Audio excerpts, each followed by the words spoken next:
पीपली national highway के बीचों बीच किसान बैठ गए हैं। पूरी तरह से जाम कर दिया है। न केवल हाईवे को जाम कर दिया है बल्कि आसपास से जो सर्विस लाइन निकलती है उस पर भी किसान डट गए हैं। दोस्तों नमस्कार, मैं संजय शर्मा, आप देख रहे हैं 9 PM। इस वक्त हम मौजूद हैं national highway 44 Delhi Amritsar highway Pipli national highway के बीचों बीच किसान बैठ गए हैं। पूरी तरह से जाम कर दिया है। न केवल हाईवे को जाम कर दिया है बल्कि आसपास से जो सर्विस लाइन निकलती है उस पर भी किसान डट गए हैं। करीब 1 घंटे से ज़्यादा का समय हो चुका है, लेकिन किसान अपनी मांगों को लेकर के जो है हाईवे पर डटे हुए हैं। पिछले 1 घंटे से हाईवे पूरी तरह से जाम है। हालांकि आज सुबह से ही प्रशासन ने पुख्ता प्रबंध कर रखे थे, क्योंकि किसानों ने आज को लेकर के पीपली में महापंचायत का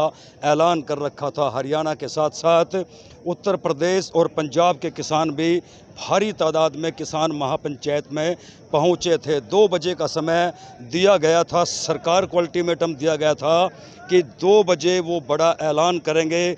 उससे पहले सरकार के पास पूरा वक्त है। किसानों की मांग थी कि किसान नेता गुरनाम सिंह चढ़ूनी को रिहा किया जाए। जो मुकदमे 700 किसानों पर दर्ज किए गए हैं उन्हें वापस लिया जाए। किसान नेता सुरेश कोथ इस वक्त हमारे साथ हैं। कोथ साहब, ऐसी क्या दिक्कत आई, ऐसी कहाँ परेशानी आई कि किसानों को फिर से हाईवे जाम करना पड़ा? खट्टर सरकार ने किसानों को बिल्कुल मजबूर कर दिया कि वो सड़कों पर आए, क्योंकि MSP पे खरीद नहीं हो रही। पहले किसान सड़कों पर आए, उनको लाठियां मारी गई, तो उसका जवाब देने के लिए आज फिर किसान सड़क पे आए। गुरनाम सिंह चढ़ूनी भी अंदर है, मांग है कि रिहा करो। गुरनाम सिंह चढ़ूनी भी अंदर है, उनके साथी और किसान भी अंदर है। सभी किसान रिहा हो, हमारी ये मांग है, अकेले गुरनाम की नहीं है। सभी किसान रिहा हो और MSP के ऊपर सूरजमुखी की खरीद चालू हो और MSP का कानून देश के अंदर बने, इसके लिए बातचीत शुरू हो। तो कब तक हाईवे जाम रहेगा? कोई प्रशासन की तरफ से कोई अधिकारियों की मैसेज तो आया? सरकार जाने, ये तो सरकार जाने, हम नहीं कह सकते। अगर प्रशासन कोई बातचीत की प्रक्रिया शुरू करवाता है, प्रशासन कोई रास्ता निकालने की सोचता है, तो वो जल्दी भी खुलवा सकता है। अगर रियल रवैया अपनाता है तो अलग बात है। देखो, मांग तो उस दिन की क्लियर है। 2 मांगे हैं।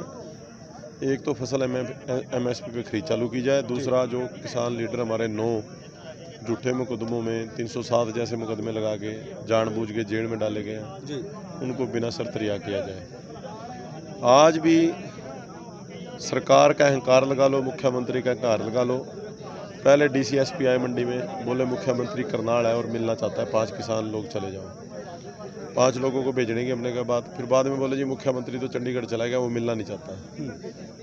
तो फिर और क्या रास्ता है हमारे पास? तो फिर यही रास्ता है, आंदोलन।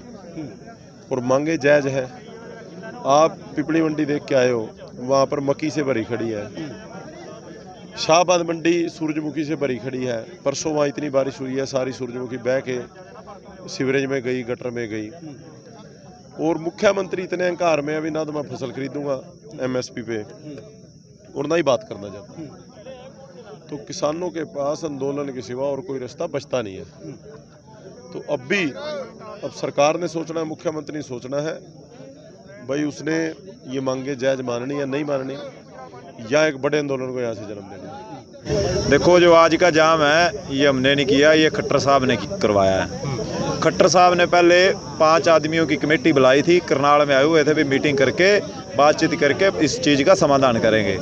पर मौके पे जब यहाँ से 5 किसान साथियों की कमेटी वहाँ बातचीत करने के लिए गई, वो बात करने से पहले ही हेलीकॉप्टर लेके उठ गए। मेरे को तो ये समझ में नहीं आती है, हमारे हरियाणा के CM में किस चीज़ का घमंड है? किसान को इनकी घर किस्मती थोड़ी मांग रहा, हम तो अपनी MSP मांग रहे जो इन्होंने ऐलान कर रखा। सरकार का ही कहना है कि MSP है, MSP रहेगी, MSP थी, उसका रेट भी निर्धारित कर दिया। पर हम कहते हैं ना MSP थी, ना रहेगी, ना ये रहने देंगे। ये आज का जो जाम है हमारा बिल्कुल भी मन नहीं था, ना ही हम इस चीज़ में राजी हैं सड़क जाम करें, हमारे ही लोग परेशान होते हैं। पर आज का जाम खट्टर साहब ने करवाया और इनको पता भी कब खुलवाना है। हमारी तो 2 मांगे हैं छोटी सी। एक तो हमारे जो किसान नेता उनको रिहा करो, 307 के मुकदमे लाके जो अंदर कर रखे, बिल्कुल 307 का कोई मुकदमा नहीं बनता। और दूसरा, जो मंडियों में आप कैमरा ले जाकर देखना, मक्की की फसल, सूरजमुखी की फसल बर्बाद हो रही है किसान की।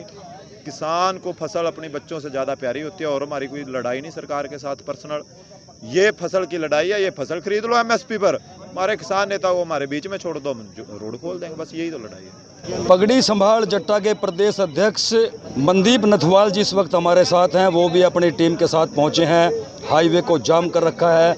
उनसे भी जानते हैं अब किसानों का निर्णय क्या है। अब क्या निर्णय है जी? हाईवे तो जाम कर दिया, कब तक रहेगा? देखिए, एमएसपी की लड़ाई है जो सरकार जो है किसानों की एमएसपी समाप्त करने जा रही है।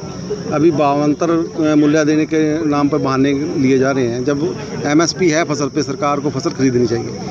ये देश में एक बहुत बड़ा मुद्दा है एमएसपी का, जिसकी शुरुआत पिपली से पहले भी हुई थी। अभी ये लड़ाई पिपली से शुरू हो रही है और ये किसान को हर हालत में एमएसपी चाहिए। आप देखोगे जो फैक्ट्री में माल पैदा होता है उसका रेट जो निर्धारित किया जाता है, मगर जो किसान के खेत में जो फसल पैदा हो रही है उसका कोई मूल्य नहीं है। इसलिए एमएसपी पे गारंटी मिले, ये लड़ाई की शुरुआत कर रहे हैं। जो किसान अंदर है, सरकार को बात करनी चाहिए थी। मतलब नालायकी इतनी बड़ी है, अभी इतने हरियाणा के नहीं अन्य राज्यों से भी किसान आए हुए हैं। मतलब इतना बड़ा आंदोलन है, तो इसके लिए पहले सरकार को, प्रशासन को बात करनी चाहिए थी। मगर जो मौके पे मुख्यमंत्री ने 5 आदमियों को बात करने की बात कही, पर बाद में करनाल से सीधा चंडीगढ़ चले गया, तो ये सरकार की नालायकी है, जिसके कारण ये जीटी रोड जाम करना पड़ा।